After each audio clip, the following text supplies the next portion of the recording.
आज मैं डॉक्टर वंदना Joshi, assistant professor चित्रकला, SMB government PG college Nathdwara से आज द्वितीय वर्ष चित्रकला को कंटेम्प्रेरी आर्टिस्ट में यामिनी राय पढ़ाने जा रही हूँ। प्रिय बच्चों, ध्यानपूर्वक इस वीडियो को देखें और सुनें। आज हम यामिनी राय को पढ़ रहे हैं। यामिनी राय एक समकालीन कलाकार रहे हैं, उनके बारे में हम जानकारी लेते हैं। समकालीन कला को आधुनिक परिवेश में भारतीय बनाए रखने का श्रेय यामिनी राय को है, जिन्होंने लोक कला को उनका अपना मूल आधार बनाकर उसमें आधुनिकता की सांस फूंक दी। प्रारंभ में आपने पोर्ट्रेट पेंटिंग से कला साधना की शुरुआत की, किंतु बाद में बंगाल की ग्रामीण लोक कला की ओर उनका ध्यान आकृष्ट हुआ। यामिनी राय ने पश्चिमी शैली के अनुकरण पर बढ़ रही भारतीय कला को नया मोड़ दिया और माटी की गंध को अनुभव कर देश के विशुद्ध बंगाल के लोक कला रूपों को अपने चित्रों का विषय बनाया।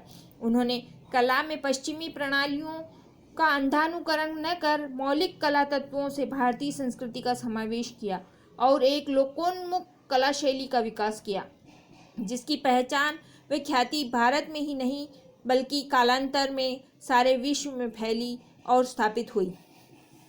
यामिनी के जन्म और कला शिक्षा। यामिनी राय का जन्म 10 अप्रैल सन 1887 ईस्वी को पश्चिम बंगाल के बांकुरा क्षेत्र के बेलियातोड़ गांव में हुआ।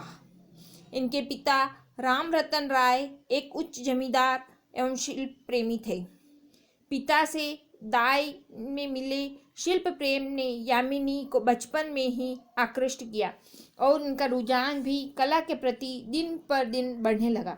कला के प्रति रुझान को देखकर इनके पिता ने इन्हें स्कूल ऑफ आर्ट्स में प्रवेश दिलवाया, जहां इस तरुण कलाकार ने कलकत्ता के अंग्रेजी शिक्षा पद्धति से कला शिक्षा ग्रहण करनी प्रारंभ की। लेकिन इनके हृदय पटल पर ग्रामीण परिवेश व रंगों की छाप होने के कारण इनका मन पश्चिमी कला पद्धति में नहीं रम पाया और डिप्लोमा प्राप्त किए बिना ये विद्यालय को छोड़ आए। स्वतंत्र लोक चित्रण के प्रति लगाव। यामिनी बाबू कला के क्षेत्र में वही काम करना चाहते थे जिसमें सृजनात्मक सुख की प्राप्ति हो व माध्यम की स्वतंत्रता मिले। प्रारंभ में आपने पोर्ट्रेट पेंटिंग की दुकान खोल ली, लेकिन नकल उतारने की प्रवृत्ति से उन्हें लगाव नहीं था। इसलिए इन्होंने परंपरावादी कला को सीखा और इसे ही अपनी आजीविका का सहारा बनाया। दृश्य चित्रण में भी इनकी रुचि रही और वे पश्चिमी कलाकार वान गो व माने से प्रभावित रहे। इन्होंने कला में अनेक प्रयोग किए। भगवान बुद्ध को चीनियों के ढंग से बनाया। कहीं सराती हुई सादी रेखाएं, अतिशय भावपूर्ण रेखाएं, चमचमाते रंग उनकी शैली की विशेषताएं हैं। वे मानवता की सिहरन, स्पंदन और कंपन अभिभूत हुई सी ज्ञात होती है। जैसे बालक का मन चंचल होता है, वह खिलौना देखकर नहीं अघाता, ठीक वैसे ही बालपन व भोलापन यामिनी राय में है। उन्होंने स्वयं कहा है, जैसे बच्चा हो उसे सब कोई गोदी में लेते हैं, ऐसी ही मेरी कला है। जब आदमी मार्ग भूल जाता है, चारों तरफ अंधियारा होता है, तब बालक से मदद मिलती है। सबसे भीतर जो आत्मा है वह बालक है। लोक कला के लगाव के कारण ही उनके चित्रों में लाल, पीले, नीले, काले, भूरे रंग भड़कीले व चटक रूप में उपस्थित हुए हैं। लोक जीवन व लोक कला से प्रेरणा मिली है उन्हें। कला को पश्चिमी चित्र संसार का लुभावना रूप भी उन्हें शिक्षण संस्था में रोक नहीं पाया था।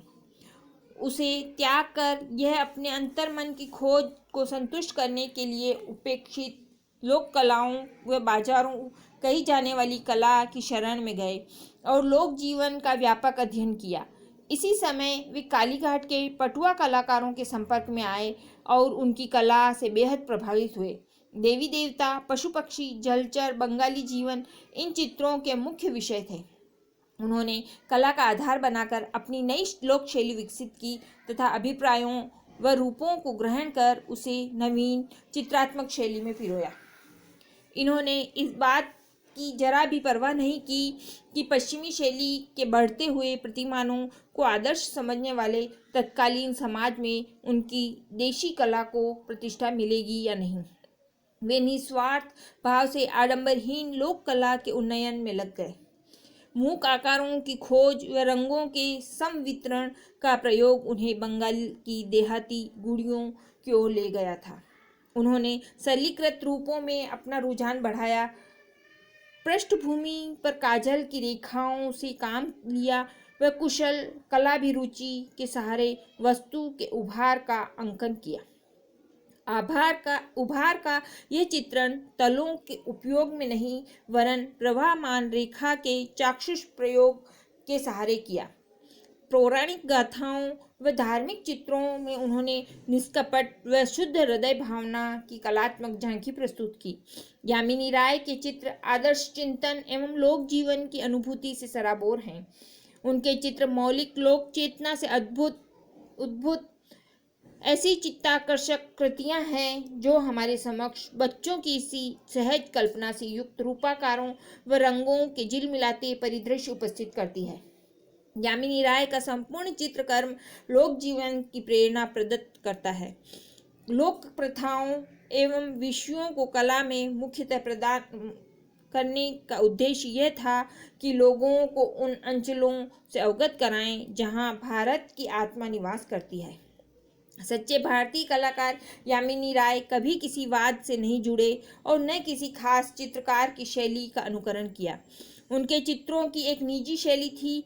कला पारखी विष्णु डे ने लिखा है, चित्र में उभार दिखाने और आकारों को मूर्त करने की दृष्टि से यामिनी राय ने दर्शकों को कभी नहीं उलझाया।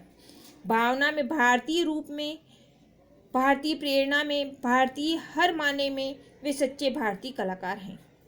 भारत की निजी कला को आधुनिकता के परिवेश में प्रस्तुत कर उन्होंने अपनी मौलिक प्रतिभा का अभूतपूर्व परिचय दिया। यामिनी राय के चित्रों में एक प्रकार की अनौपचारिकता है जो कला की लीक से हटकर नई दिशा की ओर उत्प्रेरित करती है। वह उन्हें आधुनिक भारतीय कलाकार के रूप में प्रतिष्ठित करती है। फ्रांसीसी कला समीक्षक हर्वो मेंसिया ने उन्हें महान समकालीन चित्रकारों की श्रेणी में रखा तथा महान चित्रकार हेनरी मातिस से इनकी तुलना की। महात्मा गांधी जी ने इन्हें राष्ट्रवादी कलाकार की संज्ञा दी। प्रदर्शनी और सम्मान इनको क्या क्या मिले। राय के चित्रों की एकल प्रदर्शनी सन 1950 ईस्वी में ACA गैलरी न्यूयॉर्क में लगी, जिसे अत्यधिक सफलता मिली। सन 1955 ईस्वी में इन्हें पद्म विभूषण की उपाधि से सम्मानित किया गया।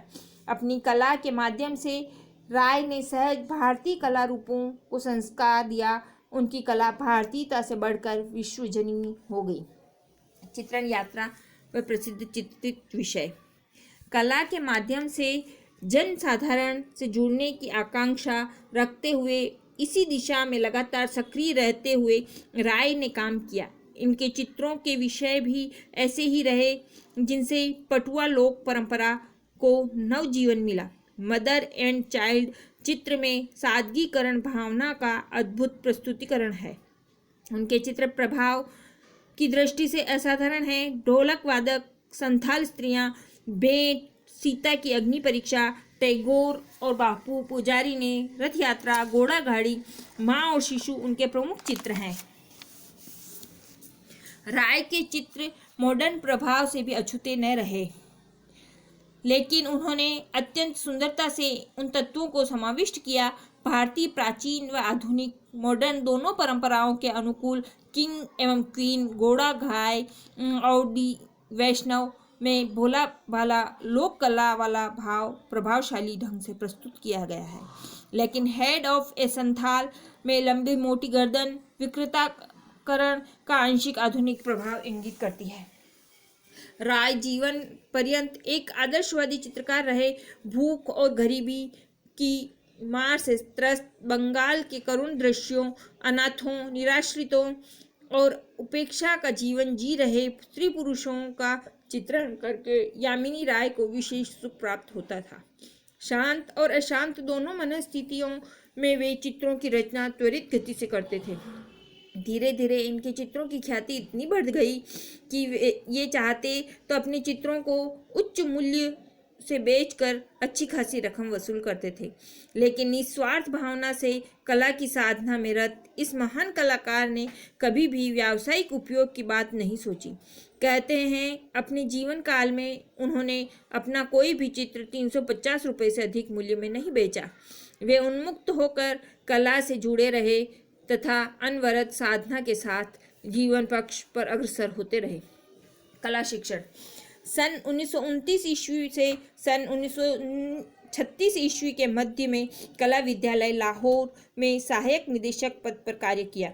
उसके पश्चात सन 1938 से 47 ईस्वी के मध्य उन्होंने लाहौर की city school of fine arts के निदेशक पद पर कार्य किया। दिल्ली में इन्होंने शिल्प चक्र की स्थापना की। 24 अप्रैल 1972 ईस्वी को कलकत्ता में इनका निधन हो गया। ये आज हमारे मध्य नहीं है, किंतु उनकी कला भारतीय संस्कृति पर अपनी अमिट छाप छोड़ती है। इनके हम कुछ चित्र देखते हैं। इनके चित्रों में ये देखिए यामिनी राय के चित्र हैं।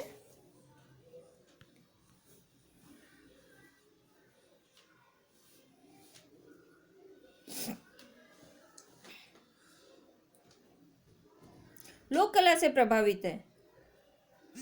सपाट रंग भरे हैं इन्होंने, लाल, पीला, हरा, नीला, जो लोक कलाओं में काम में लिए जाते हैं उन रंगों का इन्होंने प्रयोग किया। कल हम एन एस बेंद्रे